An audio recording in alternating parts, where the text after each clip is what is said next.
The number one regret I hear from people who've gone through a divorce is that they didn't prepare in advance. There's no do-over in divorce, so planning early in the process is a game changer. Divide and Thrive's divorce planner takes the guesswork out of what to do. Their planner has helped thousands of people throughout the US and Canada save time and money during divorce and have peace of mind. Their program guides you through how to set divorce goals, tackle your budget with easy-to-use financial planning tools, streamlines your essential document collection, and simplifies asset cataloging. Recommended by divorce attorneys, mediators, and financial advisors, the easy-to-use planner helps you address the emotional and business sides of divorce and create your best next chapter. Check out www.divideandthrive.net for reviews and a peek inside the planner. Use code SUSAN22 for 20% off. Divorce is hard. Divide and Thrive makes planning for one easy. Coming up on today's episode of the Divorce and Beyond podcast. I felt the pressure to make this happen right away. What I've learned now is that every state is different and there's no time limit. Like I didn't have to rush to find an attorney. I didn't have to rush to do all this. I could have taken my time and made better choices. That's like the biggest takeaway that I can say to anyone is like, sit back and breathe.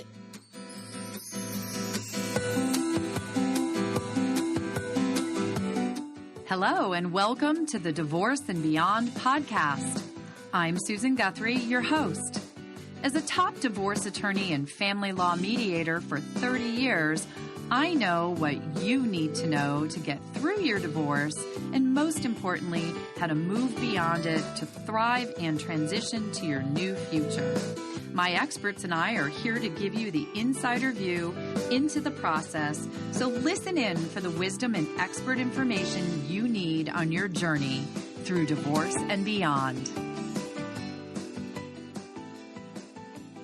Hello and welcome to today's podcast. I'm Susan Guthrie, your host, and today I am joined by a friend who lives in the podcast world as well. In fact, Wendy has not one, but 2 hit podcasts, which for those of you out there who don't know, I have 2 podcasts as well. So it's kind of fun to be talking to another podcaster. My guest today, Wendy Sloane, is originally, God, she has a fascinating career, guys. She was a big time producer. She produced shows. Yes, you know these shows. She was the producer for the Geraldo Show and for Phil Donahue's show. She was a part of some of the biggest stories in the history of news media. I mean, you were on the OJ story. Wendy, she's been through it. She knows and has interviewed so many fascinating people. Her first podcast is called What's Up with Wendy. And that is short 10-minute interviews with,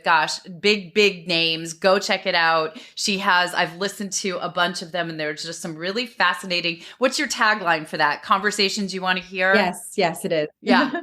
And they are, folks. They are conversations you want to hear.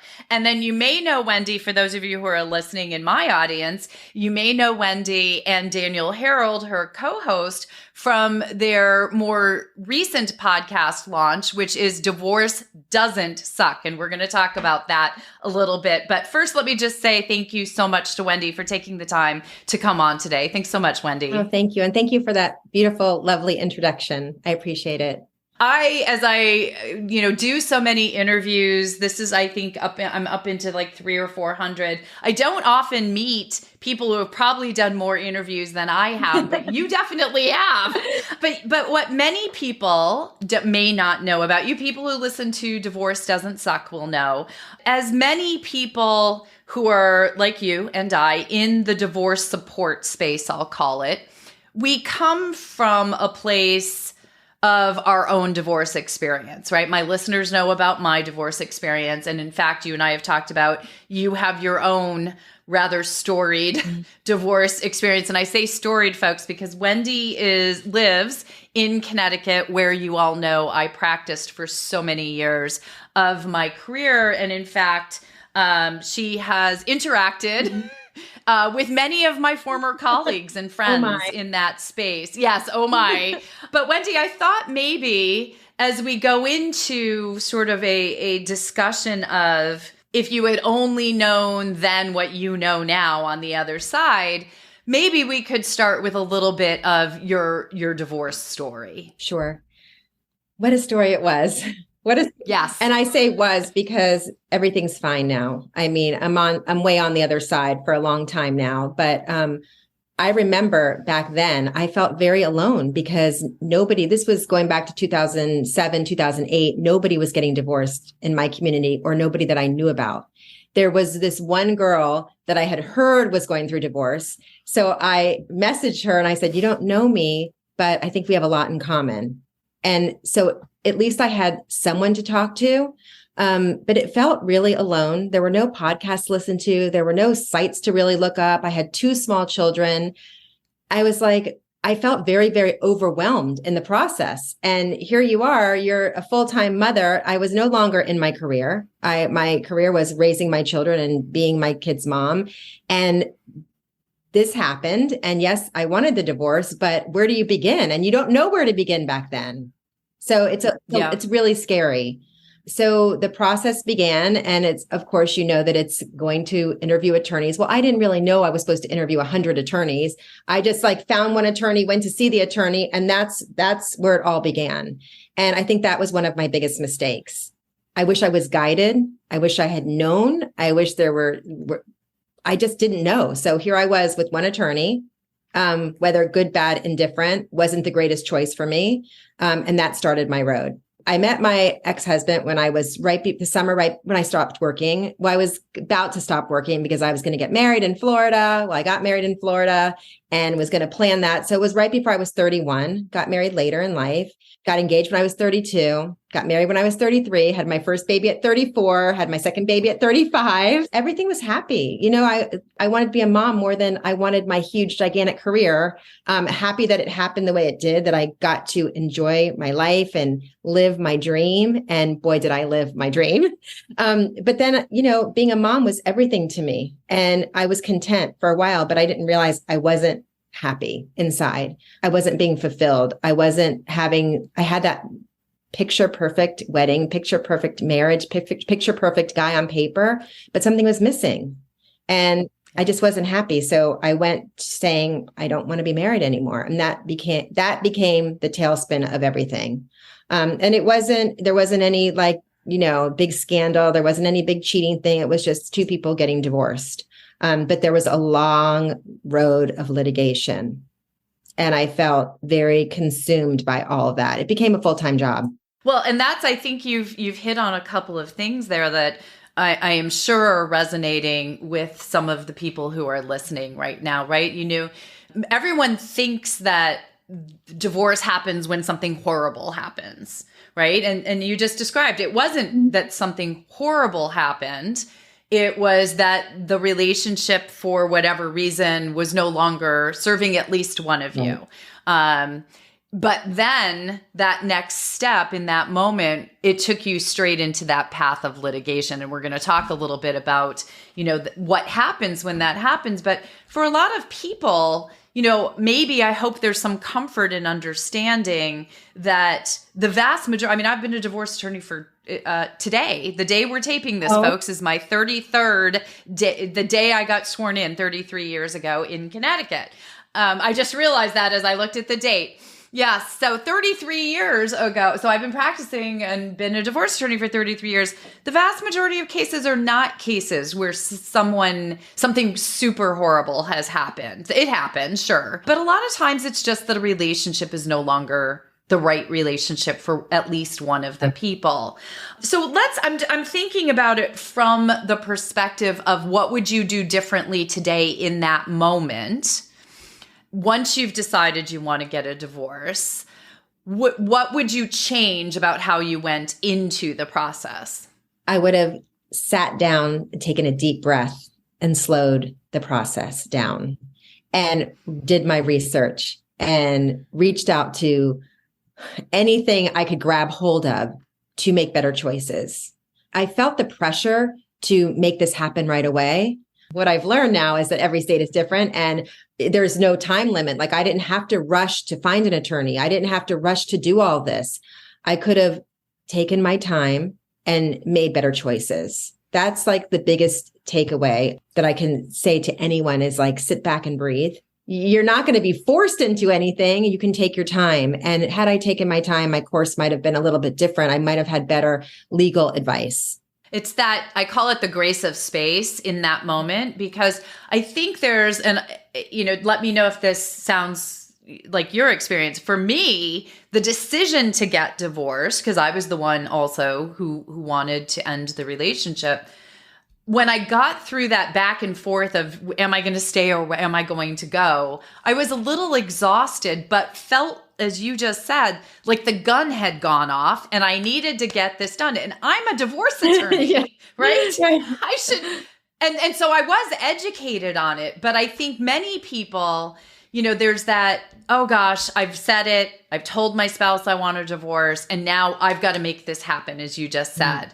And truly, you do not. And what people need to know is that decision you make at the very beginning of your divorce as to who's going to represent you or help you or guide you, support you through that divorce, and the process you choose, litigation, mediation, collaborative divorce, all these different options, that has a lot to do with how your divorce is going to unfold and your life after divorce. Right. And so that pause you just said, I think is such a golden nugget for listeners to understand. Yes. Take a pause, sit back and breathe and know that you can take your time doing this. So important. That, and I wished I wouldn't have engaged as much I kept engaging because the fight was there. You know what I mean? Like he wanted the fight. So I would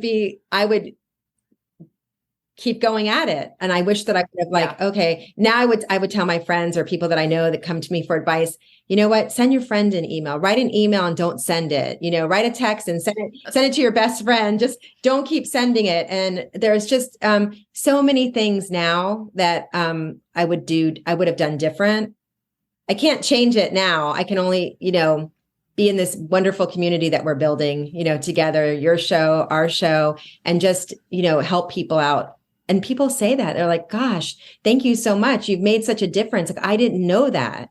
So I feel like, maybe we got divorced for a reason because now we have this and we're giving back. Absolutely. I've always said, my own personal life experiences of, I was a single person when I became a divorce attorney. I was then a married person when I was a divorce attorney. Then I became a divorced person and then I married someone who became a stepmother when I was a divorce attorney. So every one of those life experiences of mine changed perceptibly how I then supported my clients going forward. So we do bring our life experience to this space. And I think that is what drives many of us to create podcasts that share, wisdom and expertise, and why you're here on my show, sharing your personal experience to give people the insights of what they might want to do differently.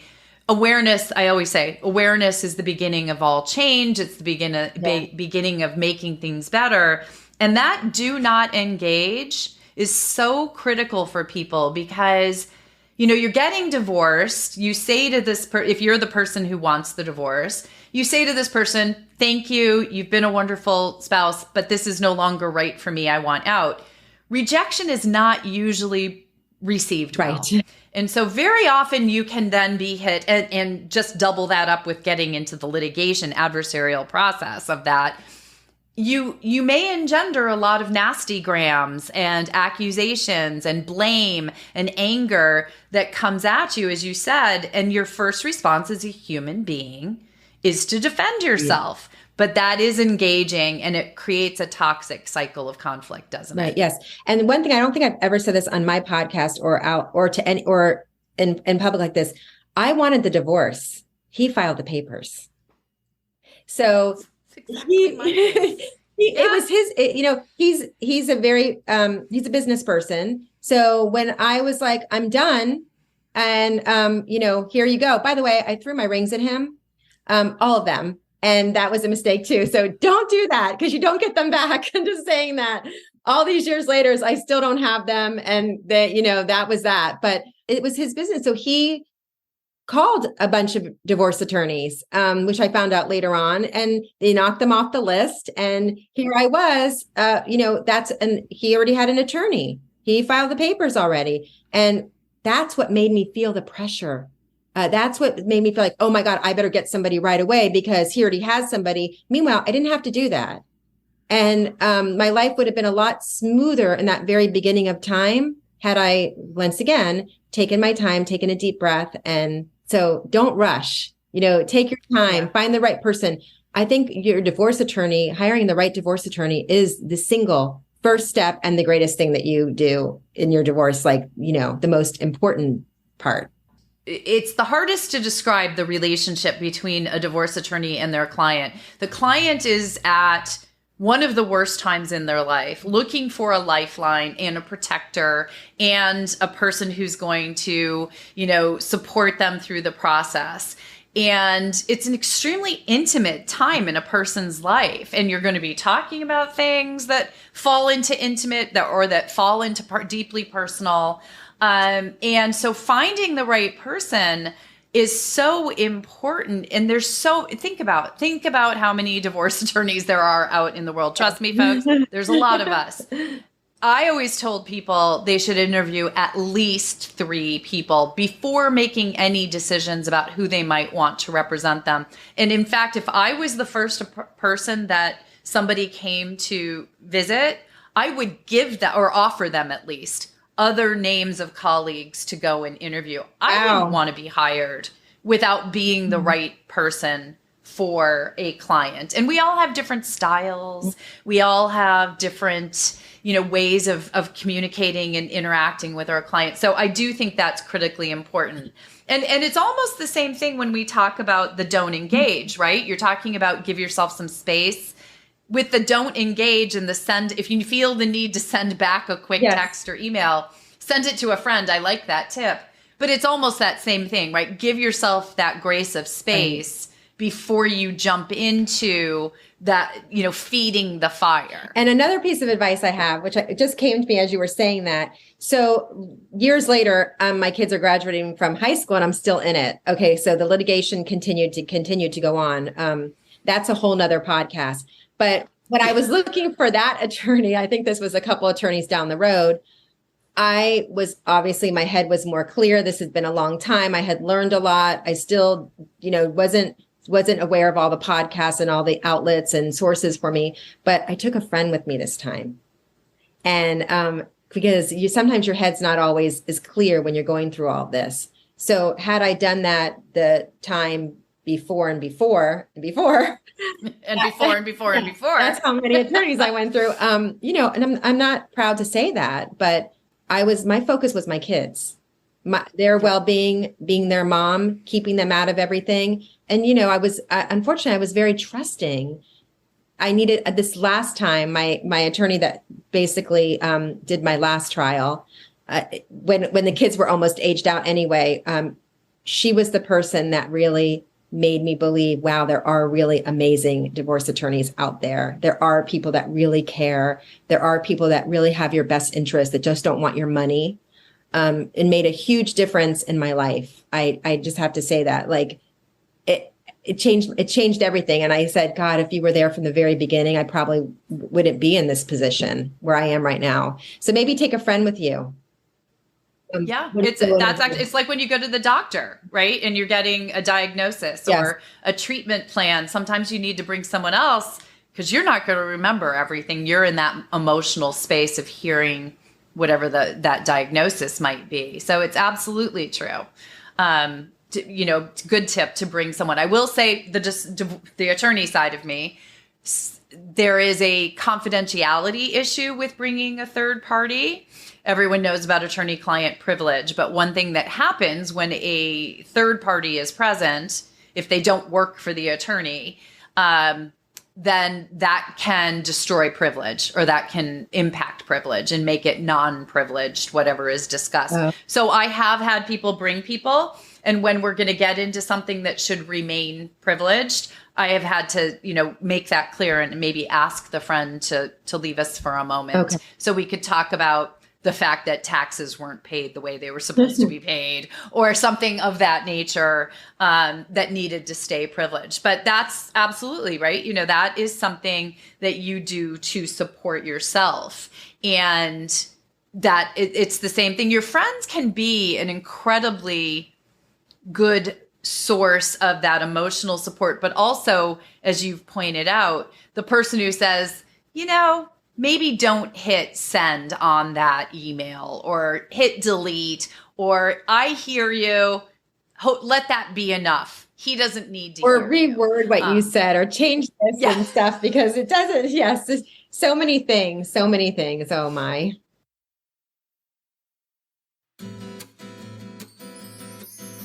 Hey listeners, did you know that you can now listen to Divorce and Beyond on your favorite audiobook platform, Audible?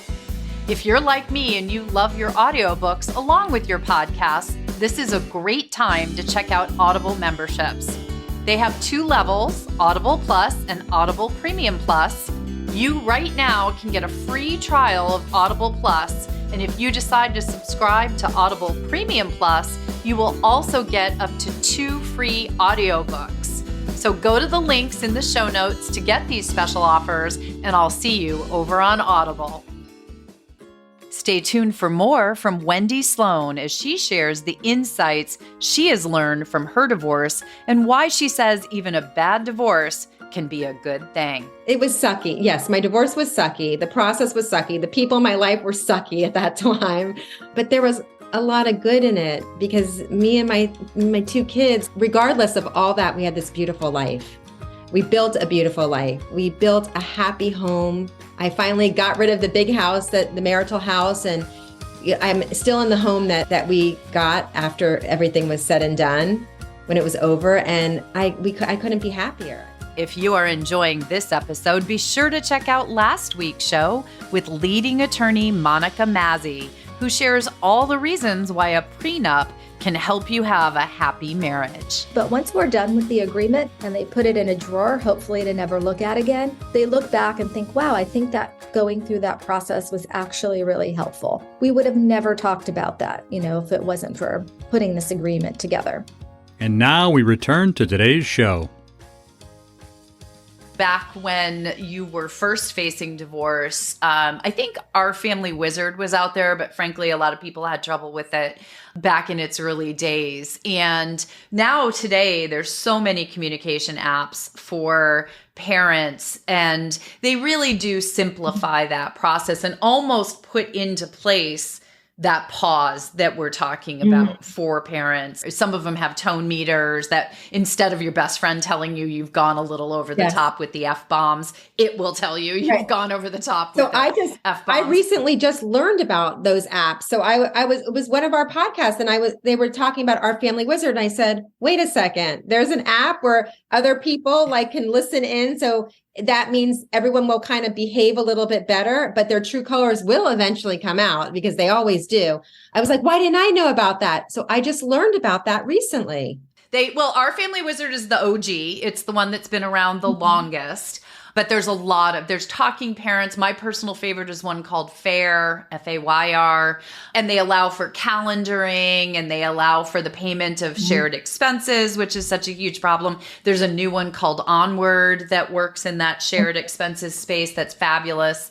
Technology really, truly can be our friend in spaces like this where there's conflict. I think that's a huge assist to parents. And there's a lot of additional reasons. It stores all of the information in one place. It reminds people that there are other people who might have eyes on what their communication is. Maybe that gives them pause. So, not engaging. One of the things you mentioned that your children were at the top of your priority list. And I think one of the things that many parents don't grasp or could use, a reminder of is sometimes the actual conflict between parents, no matter what it's over, it could be over, any single issue. Mm-hmm. But if mom and dad or mom and dad are in conflict, that is probably one of the very worst things for your children. Right. So that engagement, which is a conflict cycle, is actually not good for your kids. So cutting that off in that moment with a thanks for, sharing that, have a nice day, bye, or not responding at all to a nasty gram can be what's best for your kids. And sometimes maybe that's the trigger for people. I share that because sometimes when you really want to get your point out, if you remember those cute little faces, it can help you just say, you know what? I'm not going to engage. That's right. I've just felt like consumed. I'd wake up every day and there'd be something new. And there was so many people in our life during that time. It just felt overwhelming. My whole world was my children. So I just wanted to be their mother, and I just wanted to, give them the best life possible and be there for them. And my priority was only them. And God forbid I didn't engage. Then I would get an email from an attorney or from somebody that was in our life at that point saying that you have to respond. You have to respond. Like I was being like so beat up all the time. I was exhausted. It's emotionally and physically exhausting, the entire process. It wasn't easy. I made it look easy because my kids, you're right. I looked at their little faces and they're all I cared about. So you do what you have to do. One of my friends, Christina McGee, who's been on the show a bunch of times, she's a parenting expert. And one of her tips when she works with parents who are in conflict is that instead of on your phone, instead of your ex's face popping up when they call or text or whatever, put a picture of your children in as the profile picture for your ex. And so when that nasty gram pops up or the phone rings and it's them and you get that just feel of like, what now? You at least have that moment of oxytocin release when you see those little faces that are so important to you, because you're 100% right. And I think that this is something that people who, we're taping this in December, which is traditionally sort of the month before divorce season starts, which means people who are listening right now are thinking about whether or not they want to get divorced. They're probably going to wait until the new year to do anything about it. But there are people out there right now who are listening. One thing they need to know is that feeling of overwhelm and exhaustion and just being inundated is possible. And I'm wondering, what your thoughts are on that. Divorce is overwhelming. Divorce is hard when you're in it. Not for everybody, but for the majority, it's hard. It's a lot of paperwork. You look at, let's bring in a celebrity, for instance, Tom Brady and Giselle. Smooth sailing. Here we are. They're like divorced. This was probably going on behind the scenes for quite some time. And, that when it was going to come out, it was already going to be done, and they did it right. I have to commend them. They did it right. There's no hard feelings, correct? They're supporting each other. And because they knew everyone was going to be looking at them. So that's a divorce done right. All these other ones that are like Kim Kardashian and, what is exactly the one I was thinking What is his name? What is his name now? I don't even know. Ye or whatever it is. Ye. That's good old That's Ye. like horrible. My advice is keep your kids out of it. It's not their fault. Do everything you possibly can to protect them. My kids never saw me cry. My kids never saw me come home from court in court clothes. I would literally have my girlfriend get my kids off a bus if I wasn't there. I'd change in my car. I literally changed in my car back into my mommy clothes because, our court clothes is in our mommy clothes. So my kids never saw me with anything like that. But then there were times where I was forced to go to a meeting or a mediation or this and that. And it was like, here we are as mothers, we have our kids. There's no nanny. There's no housekeeper anymore. You have to find someone to watch your kids. I feel like the moms, we bear the brunt of everything because we're for the most part, the full-time parents. Every other weekend is the dad, and for the most part, and a dinner or something during the week. So we have to make sure our kids' lives stay as normal as possible. Yet we're put in these situations where we have to go to mediation. We have to go to meetings. We have to go to therapist appointments. We have to go meet with our attorneys. We have to go to depositions. It's a lot. If your divorce is not a smooth one, whether you're in a custody battle, whether you're in litigation or anything like that. My other piece of advice is have a really good support group around you. I had such a cocoon around me, my friends, they never left me alone. We started new traditions with the family. Okay, my son's 22 now. My daughter's 21. Since they're two, all our traditions have been the same. All of our friends have been the same. They just, would drop off dinners. They would just be there for me. I was never alone. I think that helped a lot. And I made my world smaller. For certain people knew certain things, some didn't. It was like a full-time job, like we said before. And I got through it. Somehow, some way I got through it. I raised two amazing kids. Now it's behind me. And there were many times I wished, oh my God, are my kids 18 yet? Because I just wanted it to be over. I don't want to, and I don't wish that. Don't rush the time.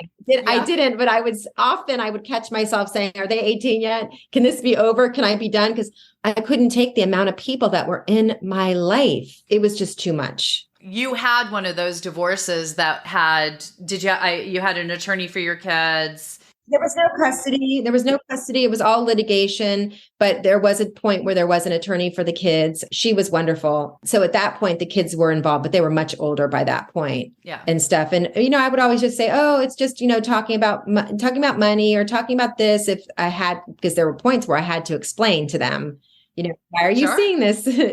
Why are you talking to this stranger about your life? Have a really good team around you, your friends. Sometimes your family is not always the best team. My family wasn't, unfortunately, some of them. Sad to say, but that's true. So you can pick your friend. You can't pick your family, but you can pick your friends. And I picked really well. It makes, I won't say, my husband has a phrase, you can pick your nose, but you can't pick your family. And I'm like, for some reason that just brought that into my mind. That's a really good podcast that we should really talk about when family gets involved. Can we get to that next time? Absolutely. Because family, can be a huge support, and family can be a huge problem in divorce and personal relationships, because they almost take up the mantle of, it attacks the family identity at times. But we've talked about the difficulty of your divorce, the litigation, the full-time job, the overwhelm, all of those things. And yet it takes us to the fact when you and Daniel Harold is your co-host on your divorce podcast. And my listeners know Daniel. He was on the podcast, probably about a year and a half ago, when he started Divorced Over 40. And you guys decided to name your podcast Divorce Doesn't Suck. Right.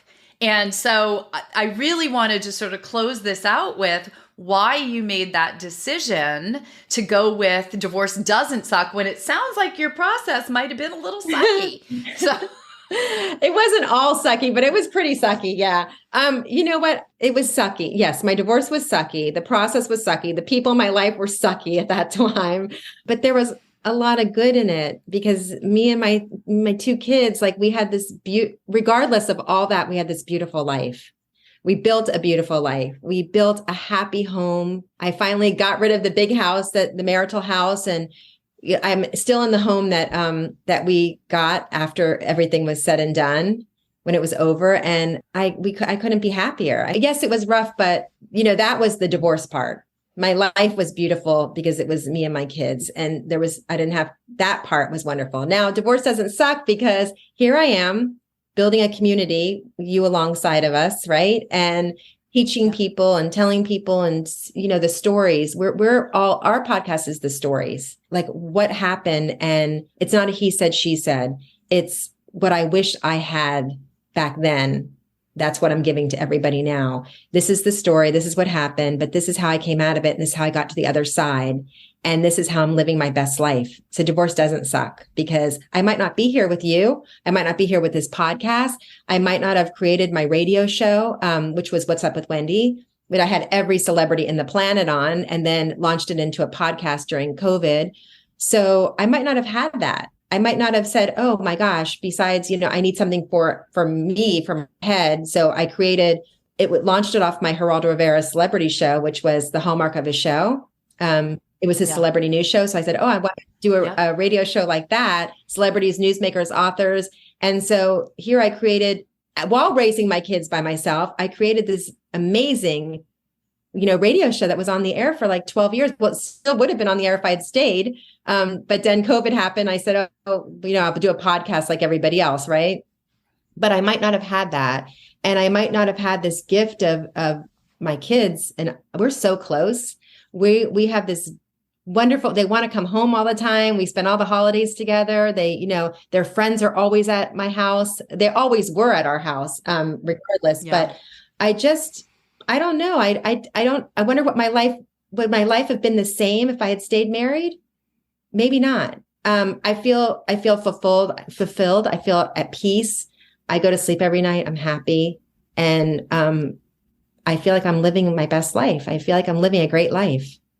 So divorce doesn't always suck, and you can come out of it. And even when it did suck, I was still living a great life because I was surrounded by so many great people and I had my kids. If I didn't get married in the first place, I wouldn't have my 2 wonderful children. And you have your life now. I mean, you have a wonderful life. I love that you say you're at peace and you go to sleep happy at night. And that's why I named my podcast Divorce and Beyond, because as we've talked about in this episode, when you're going through it, folks, it is overwhelming. It feels like it's going to last forever. And this suckiness is going to be forever. And it's not. I promise you, it's a finite period in your life. And your beyond can be beautiful. And Wendy is a wonderful example of that. It's change and life is different on the other side, but it is a life that you choose and you get to create again. I always say divorce is an opportunity. Yes, it's reinventing yourself too. Yeah.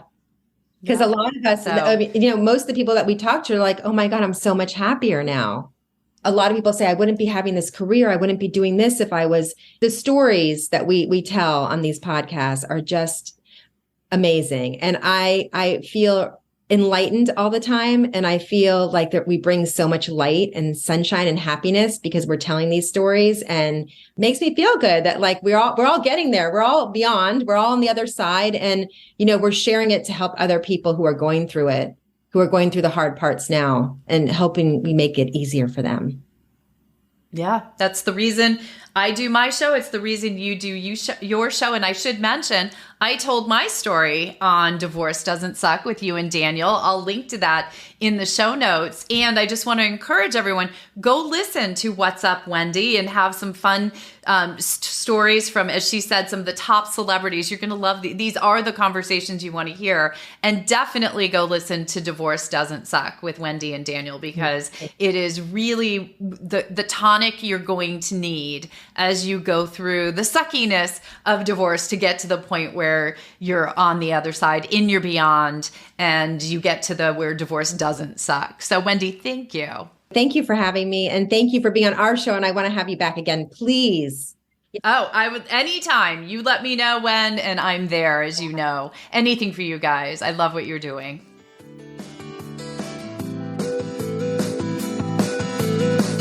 Thank you for joining me today on the Divorce and Beyond podcast.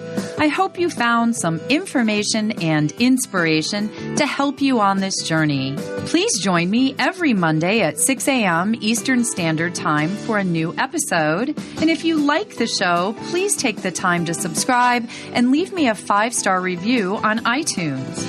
You can also find more information on the website at divorceandbeyondpod.com, where you'll find links to the YouTube channel, transcripts of the episodes, and other bonus content. So I'll see you next week to help you move through your divorce and beyond.